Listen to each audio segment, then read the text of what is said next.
dudes, this is Ellen Bree, Julie Masters in the original Amazing Spider-Man series, and you're listening to Tommy Throwback Kovac on Splat from the Past. He's just your friendly neighborhood Tommy man. Hey dudes, welcome to Splat from the Past, the only 80s themed horror and sci-fi show where things could get totally radical. Now today, I am just so excited for this interview. She's one of the ones that I reached out to early on when I started this podcast, and now I finally got in touch with her.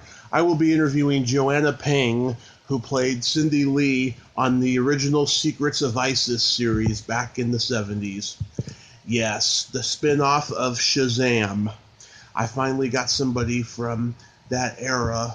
I mean, I've had Nicholas Hammond and Ellen Bree from the Spider-Man series, but now I got someone from the Secrets of ISIS, and I am so fucking excited. It's going to be awesome. She's a Bay Area native like I am. She was also in the Anne Margaret movie Once a Thief. She was in Tom Schiller's Nothing Lasts Forever. She's done a whole lot of theater, including with some of my guests, like Brendan Maggart. She did South Pacific with him, and I can't wait to talk to her today. So yeah, here is my interview with Joanna Pang.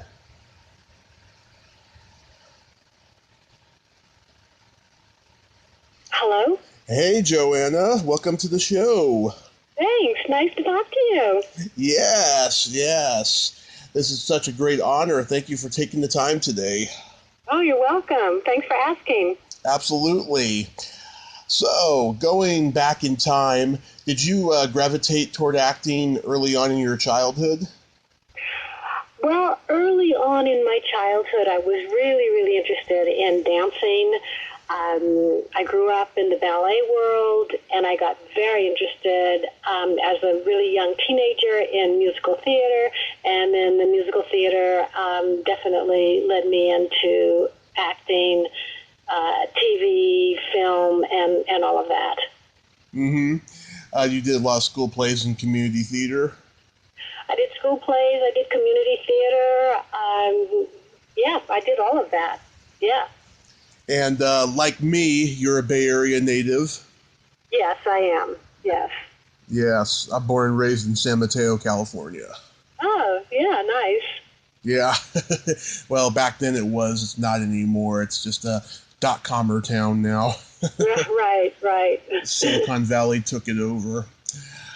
But after high school, did you go to New York?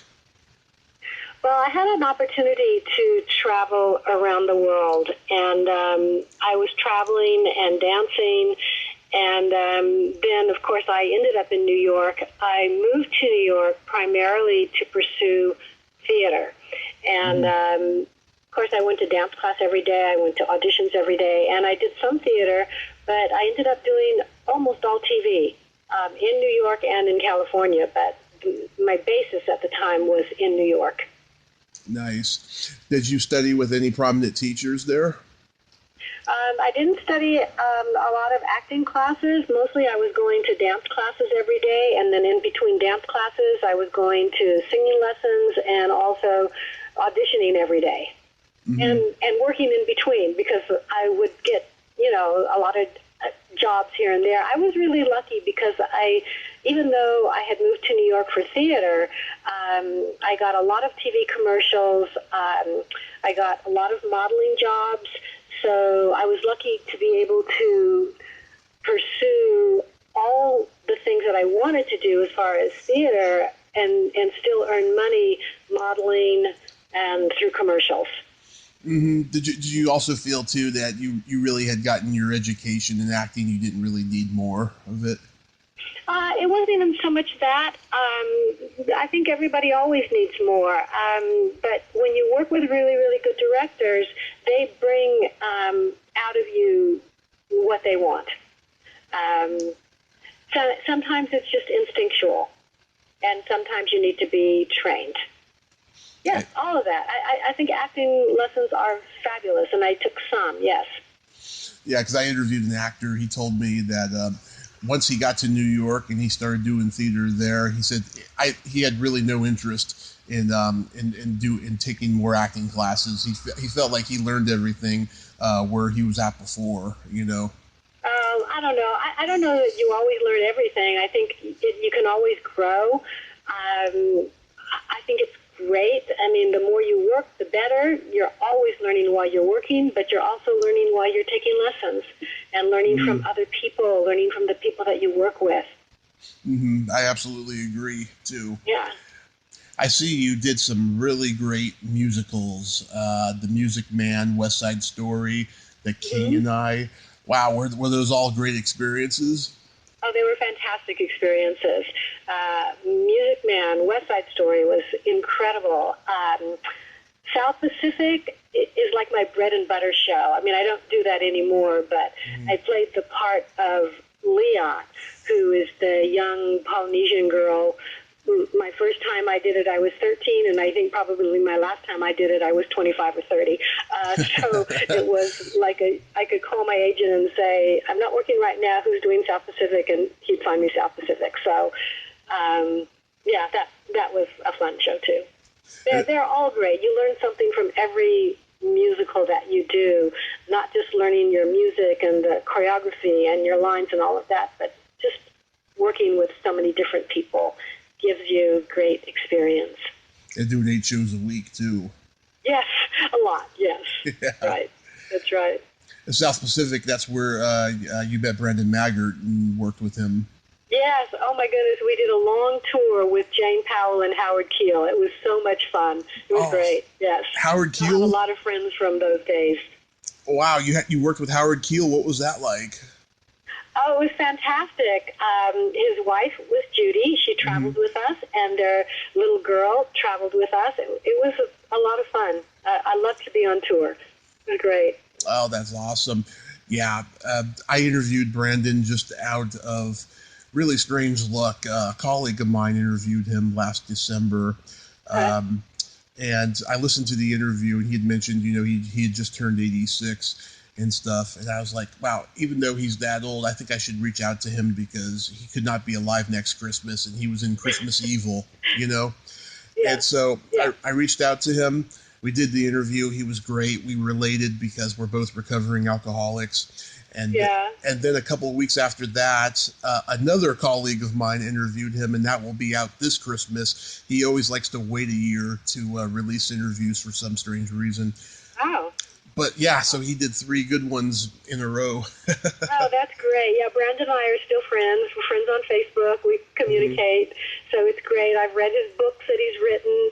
It's great, yeah. Yeah, and I had thought about reaching out to him when I first started the podcast 3 years ago, but I thought, he's old. He's not on social media. Oh, yeah. No, he's all over social media. Yeah. Definitely. Yeah, and then I learned as time went on that a lot of older people are on social media. Yeah, that's true. I just didn't think so at the time and stuff. I also found out Deborah Goodrich. Yes. Actually, we're connected on Facebook, and we connected on Facebook through one of her friends that I know. And her book is great, and she's great. Yeah. Oh yeah, she sent me a copy of her book, and I just thought it was great. Yeah, every time I have her on here, she's been on about 3 times, and I always make her laugh. She loves dirty jokes. Oh my goodness. She's a lot of fun. Yeah. So your first movie was Once a Thief. My first movie was Once a Thief, and it starred Alan Delon and Anne Margaret, and I played a young babysitter. Yeah.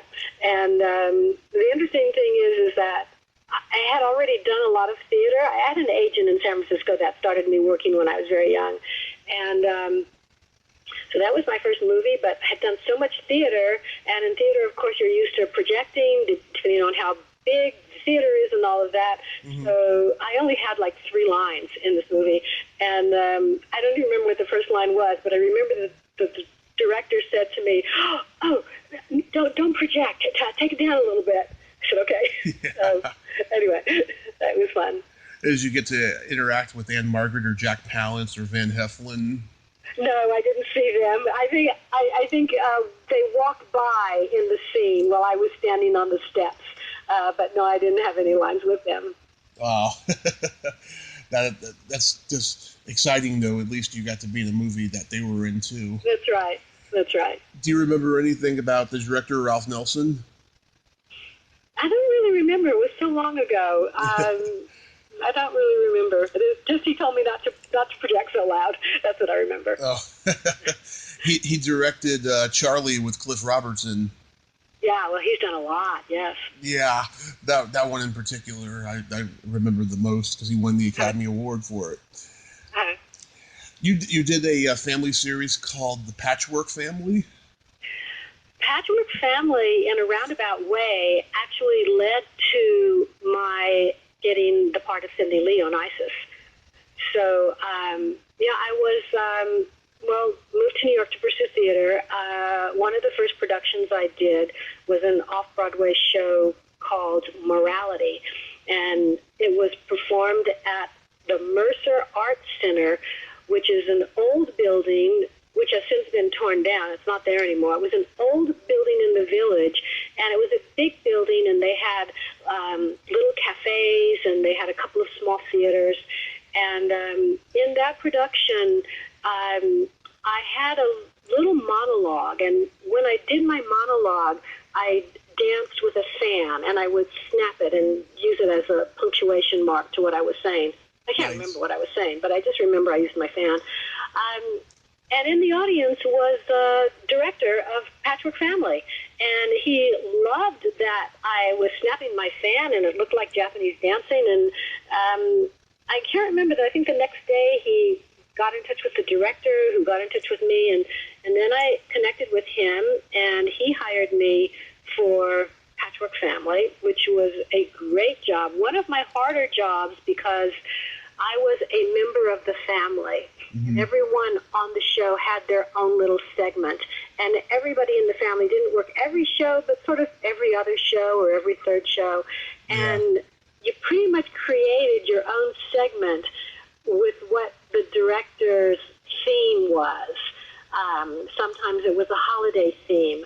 Sometimes I did dancing with kids, which is what I do now for my World Dance residencies. And so they would send me 4 or 5 kids. We would rehearse before the show started. And then when it was my segment to film, I would teach them on camera and then invite the kids watching to say, everybody that's watching, stand up and dance with us. And so from that, the head of CBS Children's Programming in New York called my agent, and when I set up a meeting with him, he said, we've been following you, and we've seen you on Patchwork Family, and I had just did some other, small things for CBS, and then he said, we are doing a show in California, and they're in the process of casting, and we think that you might be good for the part of Cindy Lee. Would you fly out there and meet everybody out there? And I said yes. A funny story about that is that when he was telling me about the show, he told me that the show was about ISIS. And it's so funny because in my old diary book, I have ICES, and I have told this story before, so I hope it's not boring for you. Go ahead. Okay, so I'm in New York. Every other street corner, they sell Italian ISIS. Right. And I'm thinking they're doing some kind of series about people buying ISIS in New York, or did something happen with the ISIS, or... That's what I'm thinking. It's a story about Italian ice. And then I fly out to California and I meet everybody, and I find out it's about, the Egyptian goddess, and she's the first woman superhero, and that was really exciting. And so they flew me out there, and I had an agent in California and an agent in New York. And so my agent picked me up, and I stayed with his family, and then the next day they took me to the audition. And then that afternoon they told me I had the part, and it was great. Yeah, it was fun. Wow, it all happened really fast. Yeah. Italian ISIS, that's pretty funny. Yeah, I know. Well, they didn't say ISIS, Egyptian goddess, They said, and I just wrote ISIS, ICES, so. I'm going to tell that story to family members now because I'm half Italian. I see. Okay. They still sell ices on the streets in New York. Oh, yeah. Yeah. When I have Italian ice over here, I've never been to New York. I hope to go someday, and I'm sure their Italian ice is just wonderful, but over here I'm pretty sure it doesn't compare. Oh, they're good everywhere, I think, and you can even get them in the grocery store. So. Yeah. Wow, that's amazing. So did you watch Shazam at all at that time? Well, at that time, I didn't really watch Saturday morning TV because every other Saturday morning I was filming at CBS. So I didn't watch a lot of Saturday morning shows. But of course, I knew about Shazam, and CBS. Shazam had already been on, I think, a season or two before we joined them. And CBS called us the Shazam ISIS Hour because at the time, Shazam was the #1 Saturday morning show. And then it became the Shazam ISIS Hour, and we took over the #1 slot. But it was nice to be tied together. And there were a couple of crossover shows, too. So. Yeah, in those days, only 3 networks, no internet. Yes, right. It's a whole different world. That's right. What was it about Cindy Lee that attracted you to play her? I loved the character of Cindy Lee, and for me, she was really easy to play. I've always said that Cindy Lee was kind of like me. In school, I wanted to help the teacher. I wanted to join all the clubs. I wanted to participate in the after-school activities. And Cindy Lee was like that. She wanted to help her teacher. Sometimes she got into trouble, but not so much. Cindy Lee was pretty good. Or her friends would get into trouble, and then somehow she would get ISIS. She would go tell her teacher, and she just always wanted to be around people and help people. And if someone was in trouble, help them.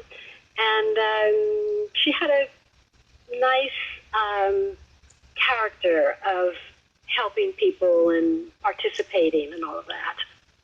Yeah, she was a pretty good character, a good friend to have, I think. Yeah, I think she was a good friend to everybody.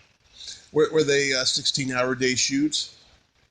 Well, they were long shoots, and we shot the series really fast. We did 2 shows a week.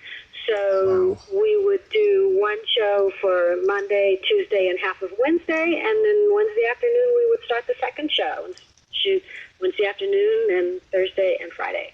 So, we shot fast. Yeah. Wow, that's insane. Mm-hmm. And it was a low-budget show, right? It was a low-budget show, right, because most of the children's shows are low-budget shows. Yeah. I'll tell you, it looks way better than Sid and Marty Krofft's superhero show, Electro Woman and Dyna Girl, which I believe was one of the first shows shot on video. Oh, which was I don't know. Maybe. I don't know. You're probably right. Yeah. It looks like someone shot it in their home on public access. Oh, I see. But at least Secrets of ISIS has a really grainy, shot on film look to it. Yeah. Which I think is one of the charms of the show, Yeah.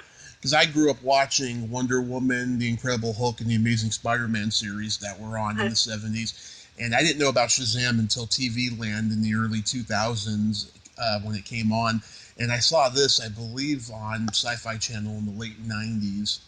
Oh, my goodness. I didn't even know it was still playing. Yeah, it was like a brief run. It wasn't on, all the time for years, but I remember seeing it. That's how I discovered it. Yeah. How was nice. Yeah. How was working with Joanna Cameron? So everybody in the cast and crew were fantastic. We had such long days. Everybody was really friendly. Joanna Cameron was busier than all of us all the time because we would shoot scenes with her as the teacher, and then, Brian and I might have a break or something while she was back in wardrobe changing hair and makeup to get into the ISIS outfit and ISIS makeup and different hair and style and all of that. So as nice as she was busy all the time, going from one character, the teacher, into her superhero Isis. But it was great. The whole experience was wonderful. That's good. She wasn't a diva like Linda Carter. Yeah, I don't know Linda Carter, but I liked watching her too. So. Yeah, because Joanna Cameron is a real mystery in the TV world, because back in September, I interviewed Nicholas Hammond, who played Spider-Man, and she did a 2-hour episode in which she should have been a regular on that series. This was after Isis. She had great chemistry with him, and she was so good playing this love interest, semi-love interest, who knows that he's Spider-Man. And when I brought that episode up, he sounded very uncomfortable and very uneasy.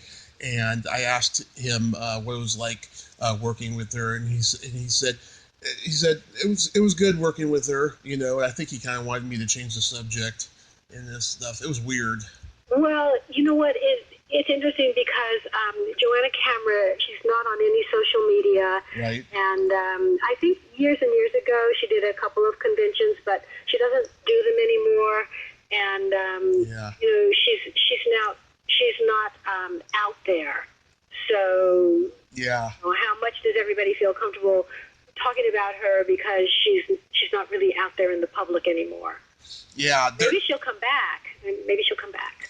Yeah, there's dozens of Facebook pages dedicated to the secrets of ISIS, and one in particular, they were going to start a podcast, and they were going to work hard of getting her to be the very first guest. And wow, that would be exciting. Everybody would love that. They didn't succeed. It was like a year and a half ago or something. Oh, my goodness. Wow. Yeah. And I had mentioned to them the other day that I was going to be interviewing you and stuff, because I was hoping that they would put this interview on their page, so maybe they will. Oh, I'm sure they'll put it on their page. In fact, if you, well, I don't know about that one. I'm on 2 of the pages. One is Keepers of the Secrets of ISIS. Mm-hmm. I participate on that Facebook page. I post some old pictures from actually my old scrapbook, some pictures from the show. And then there's another Facebook page that I also participate in. It's the Shazam ISIS page. Right. Yeah. I just joined the Keepers of the Secrets of ISIS. Oh, nice. Okay, so you'll see some of my old pictures up there. Yes. Yeah. Old ones and current ones, because I posted some of my dance YouTube videos on there because I thought people would like to see that too. The first time I posted one of the dance videos, mm-hmm. I posted a picture, an old picture, a CBS publicity picture of me as Cindy Lee from Secrets of ISIS days. Mm-hmm. And then I posted the YouTube video, and I said, Cindy Lee has all grown up and is now a teaching artist. Join her for a dance. And so I posted one of my dances. Yeah. Oh, nice. Yeah. Did you know that she hated working with that Raven? What? Do you mean... Joanna Cameron, yeah. Hated working with Tut? Yeah. You mean the bird? Yeah. Raisin. Why did you say raisin? That was funny. Isn't the bird a raven? No.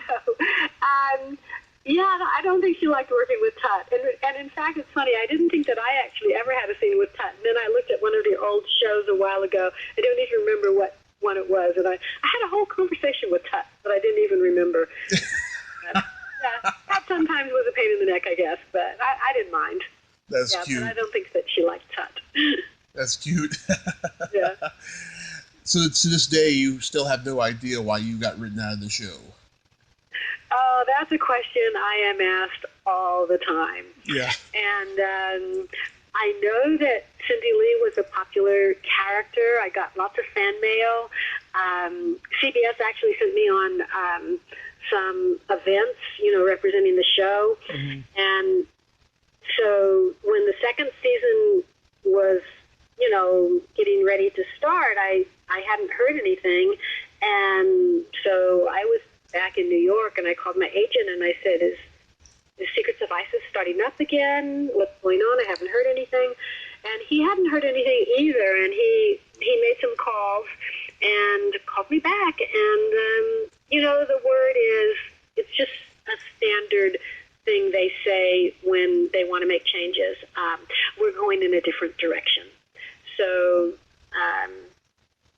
so that was the end of that.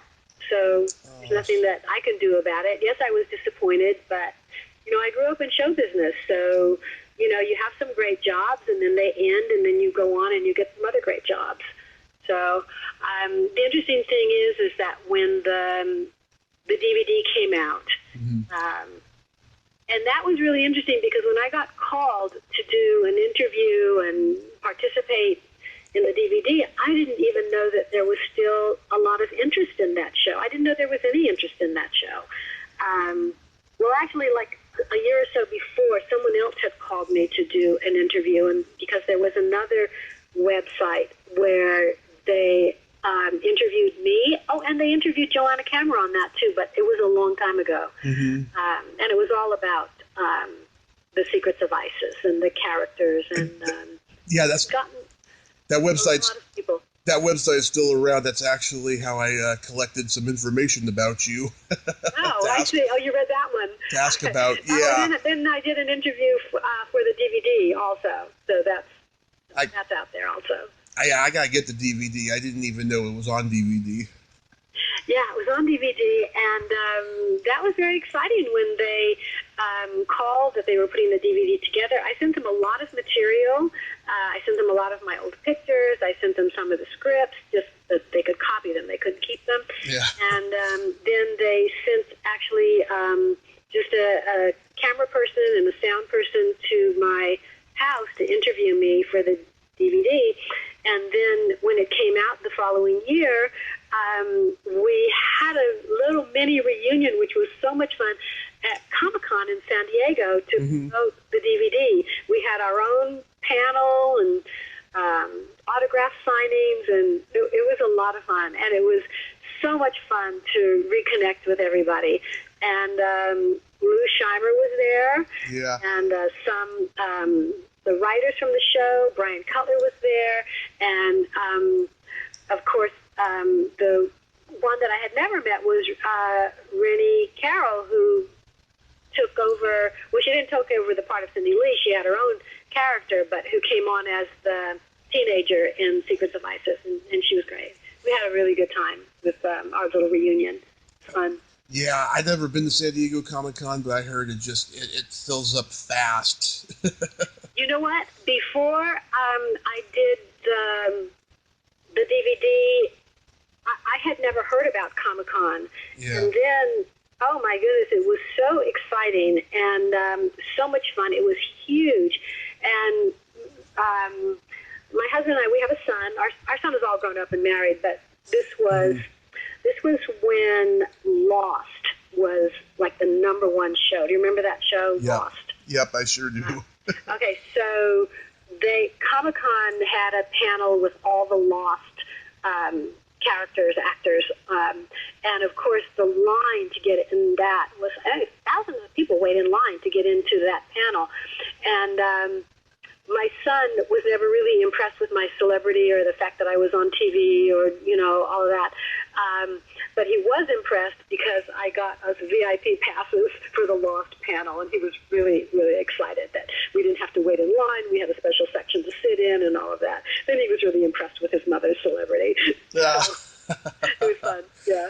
Yeah, a lot of people don't know about Comic-Con until they get invited to it. Yeah, exactly. Yeah, but it's huge, and all the people dress up in different characters, and it was a ball. We went again, I think the following year or the year after. Yeah. The show had a lot of great guest stars, too. Mike Luculin, who played Bobby Brady, was on there. Mm-hmm. Liam McCloskey. Right. We had a lot of great guest stars. It was really nice to meet everyone, and it was just so much fun. Yeah.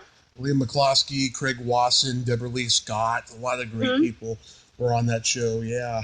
Right. So after they got rid of you, did you just go back to New York? I stayed in Los Angeles for a while. I did a little bit of more work, just little guest spots here and there, and then I went back to New York. Yes, yeah. Is that because I read in that interview that, and you probably would never think that I know this, that you were one of the Jewish Jeans girls. Yes, I was. Yes. Saturday Night Live claim to fame. That's right. Yeah, it was great. Gilda Radner was fantastic. I feel so lucky that I had a chance to know her and work with her. Yeah, it was great. It was so much fun. Yeah, my dad saw that commercial for the first time in the 90s because he was a big Saturday Night Live guy, but he didn't remember that one. And he was like, wow, I never knew Gilda had such a nice butt. Oh, my goodness. Yeah, it was a takeoff on the Jordache Jean commercials, but yeah, it was fun. Yeah, how did you get to be in that? Oh, that's, I had an agent in New York. My agent would send me out for auditions and interviews all the time. Mm-hmm. So, I did over 20 TV commercials. I did a lot of modeling jobs, some book covers. I just was working all the time, so I went from one thing to the next. Lots of jobs led to other jobs, and they called me up for an audition, and I went in and met them, and they hired me, and a week later we were all in the studio working till 3 o'clock in the morning shooting this. It was fun, yeah. Did that connection of Saturday Night Live lead to you being cast in Tom Schiller's Nothing Lasts Forever? I don't remember how I got that. Nothing Lasts Forever. I remember I played a moon maiden, and there were about 6 or 7 of us, and they wanted all Asian, Hawaiian, Chinese, Japanese women, and actually we were all friends. We all knew each other, and I think I just went for an interview, and they hired me, and it was a fun job because I knew everybody on the set, and we all worked together. We had to create our own little dance.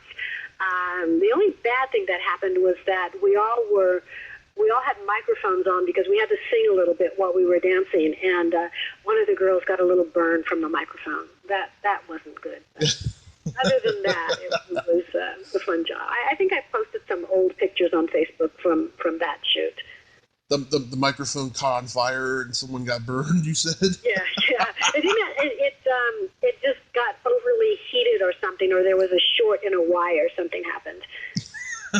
Oh, my God, that's terrible. That was the bad thing that happened on that set. Yeah, that movie has been on Turner Classic Movies a lot.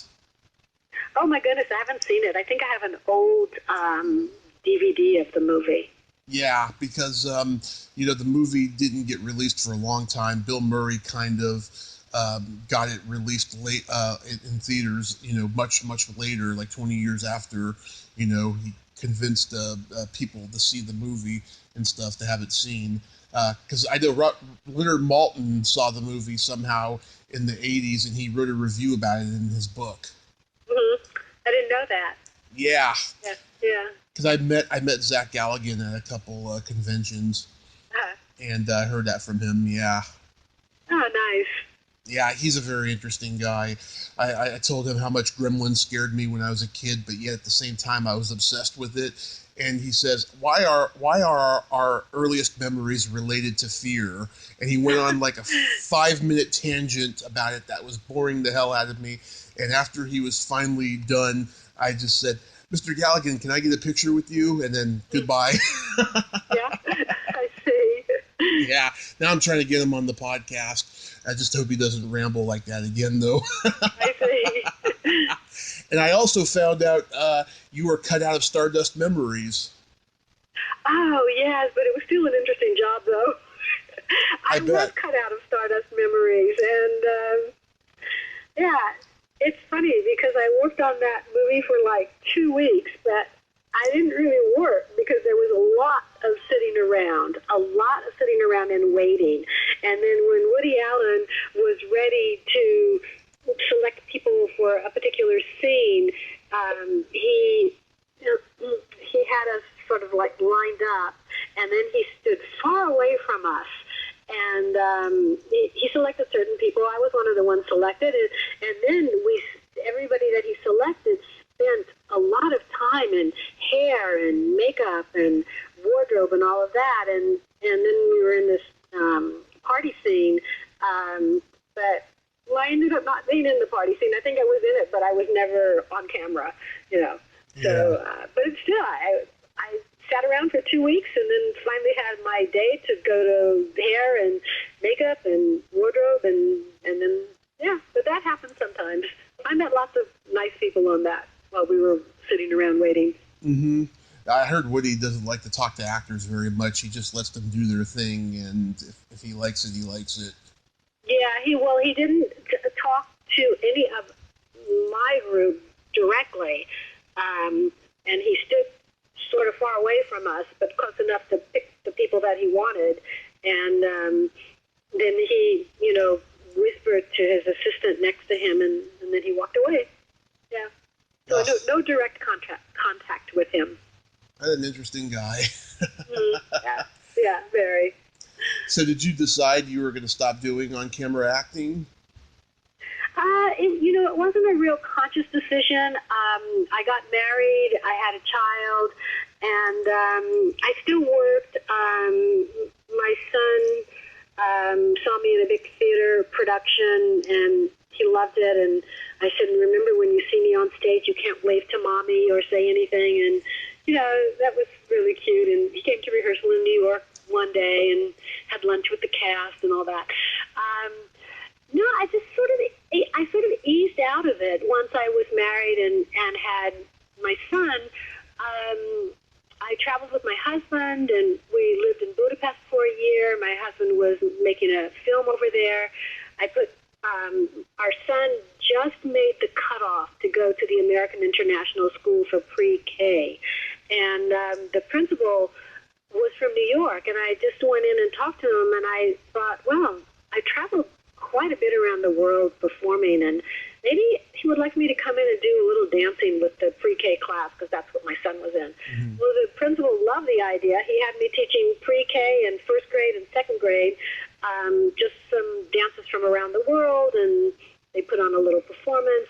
And then when we came back home and our son was in kindergarten, I went to the principal of the school and just said, would you like me to come in every Friday and do dancing? She said, yes, I just volunteered. Well, she loved it so much that she asked my husband to write a little kindergarten play for kindergarten graduation.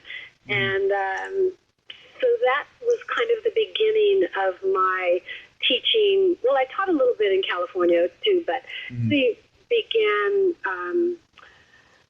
developing my world dance residency. So I did it in kindergarten, and then I took some time off, and then when my son was in third grade is when I did a big residency for third grade. Then he moved to fourth grade. I did another world dance residency for fourth grade, and then at that school, which he went all through school up through eighth grade, and then it was a regional high school. But so that principal called me in, and I thought, oh no, what did I do? He doesn't like it, whatever. Anyway, he said, I love what you do with the kids. The world dance residency is fantastic, but you can't keep following your son, because I did third grade and then I did fourth grade. So he said I would like to keep this dance residency in fourth grade. So I've been at that school over 25 years, and every fourth grade class had world dances with me. So that's how it developed, and it just grew and grew and grew. One of the parents actually worked for the State Arts Council, and she started saying, oh, you have to promote this. You can't just volunteer. This can develop into a big career for you, and that's what happened. I just, it was word of mouth. I work with an arts council. They promote me, and I work from October to mid-June, except now, of course, with the schools all shut down, well, of course, all my schools closed. So my last day of school was March 13th. Oh. And then we'll see what's going to happen in the fall. Oh, yeah. Yeah. But do you get satisfaction from teaching that you don't get from acting? You know what?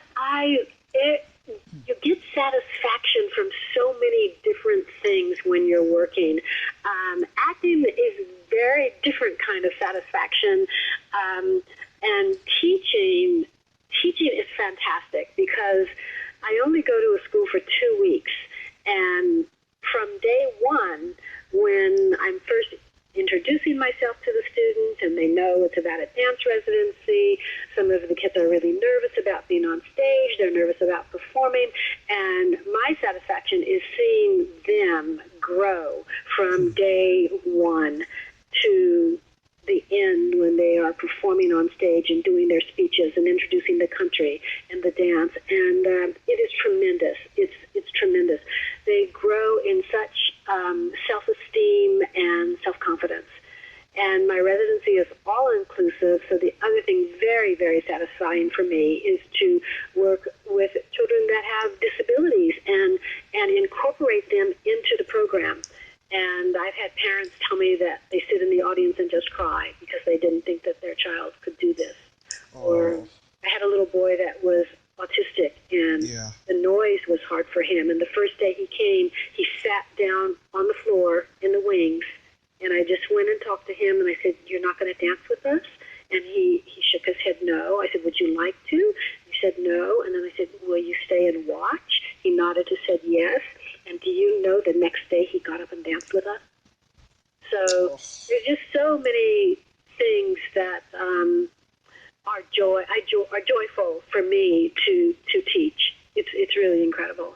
Yeah, I was in special ed in school for 10 years. Mm-hmm. I have Asperger's syndrome, and I struggled with it. They told me when I was 6 years old that I wasn't going to graduate high school and I wasn't going to make it. I had trouble reading and writing in those early years and stuff, and I proved them wrong. Oh, my goodness, that is so great. That's another great story to hear. And if I had been teaching at your school, I would have had you come and participate with us. Maybe it would have taken a day or two, but maybe you would have joined us. It would have been a really great precursor into show business and everything, because I started acting in high school and do stand-up comedy in my early 20s and all that. Oh, nice. And I just wish I had been driven to succeed more instead of going down the path of alcoholism that I did. And then if it wasn't for my car accident, I wouldn't be doing this podcast now. Oh, my goodness. Well, I'm glad that you're recovered and you're okay and thriving. Well, thank you. Yeah, it's been 5 years I've been sober.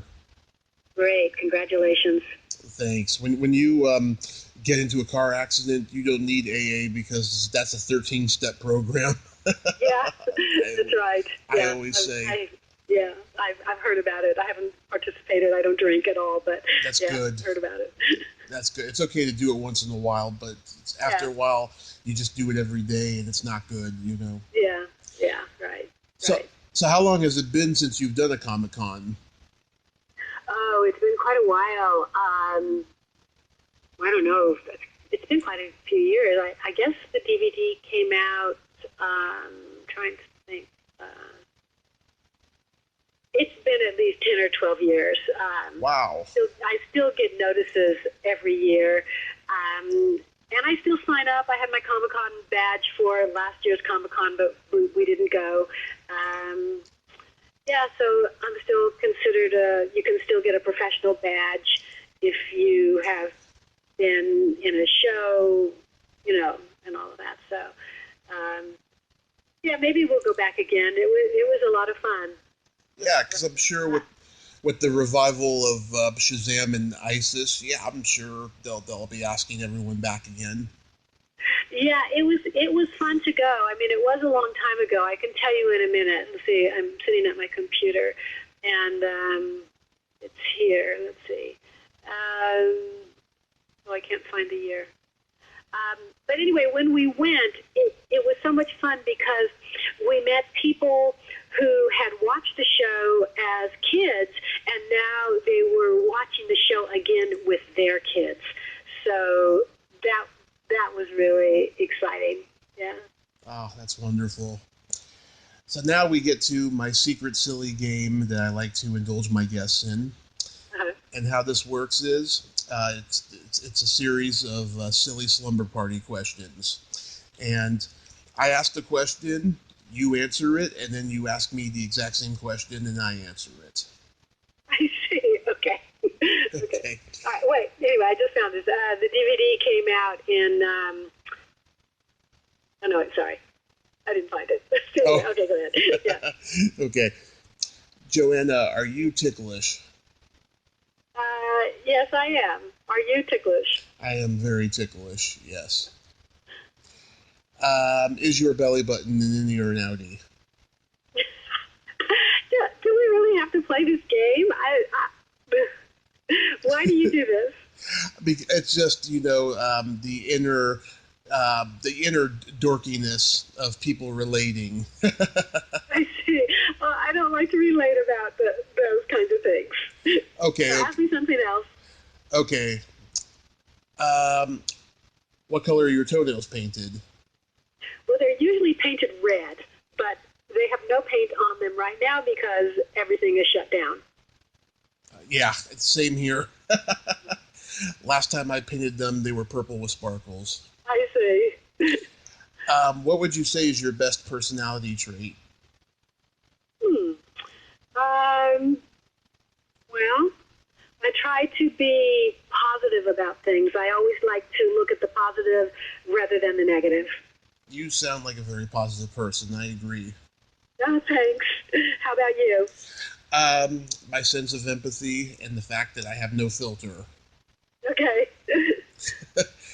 And then my favorite question, is there a stinky smell that just makes you gag? Oh. Yeah, well, you know what? Let me tell you a little bit of a story, because that's an interesting question. So my son was little, and he had an upset stomach, and he threw up. And he was really little, and he got really tearful. And so a friend was with me, and my friend said, oh, how awful. Oh, my God, that smells so bad. And, went out of the room. And I thought, that would make him cry more. So I hugged my son and said, oh, it's okay, Davy. You have a little tummy ache, and you're going to feel better. Let's rinse your mouth out. So the answer is, yeah, the vomit smells bad, but you get over it so you don't make a person feel bad. Huh, okay, because, vomit is a popular one. I hear that one quite often. Yeah. I didn't want my son to feel bad. You have a stomach ache. You shouldn't, be afraid and run out of the room and say, oh, it's stinky, it smells. Don't make him feel worse than he does already. So. So for me, it's either farts or feet. I see. And I had a guest tell me that should be the name of my memoir. I see. Yeah, that's a good title. I don't think I would use it, but I would definitely put it as a blurb on the back of the book. I see. Well, with that title, I probably wouldn't read it, but yeah, interesting title. Well, don't worry, it won't be that title. Okay, good. I'm sorry if I offended you with that question, though. No, it's okay. No, about the belly button. I'm sorry about that. It's an innie. I have an innie too. Okay. Before we wrap this up, would you like to hear a joke? Sure. Okay. This is a popular one. You know the difference between a golf ball and a G-spot? No. It takes a man 20 minutes to find the golf ball. I see. Okay. You are so polite, Joanna. You're a good sport, though.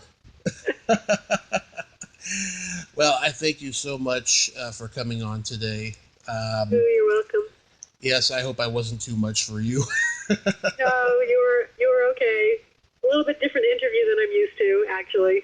So I just did an interview 2 weeks ago, but it was about ISIS and about world dance and about dancing in general. So it's interesting. Different than yours. Yeah, well, I'm a comedian, and I believe in telling it like it is and all that stuff, but it's never my mission to offend or make anyone uncomfortable. I'm trying to, like I said, bring out everyone's dorkiness, and, one thing I've learned about doing this podcast, everyone in show business is a free spirit, and it's very hard to offend people. Yes, that's probably true, yeah. Yes. But I hope you get booked for Comic-Cons, and it would be great to meet you at one someday. Oh, thanks. Thank you. Yes. So you have yourself a great day, and I will definitely post this in the ISIS group. Okay, great. Okay. All right. Thanks for calling. Thanks for the interview. My pleasure. Bye-bye. All right. Bye. Well, there you have it. Joanna Pang. Ain't she a sweetheart? Yeah, nice lady. Great stories. Very positive. Positivity is always good. If you like this video, everyone, please subscribe to my YouTube channel. Add me as a friend on Facebook. Join my Tommy Kovac comedian page on Facebook. Follow me on Twitter and Instagram and all that fun stuff. Well, that's all the time we have this week on Splat from the Past. Until next time, this is Tommy Throwback Kovac saying, there's no shame in living in the past, because the present sucks. Later, dudes.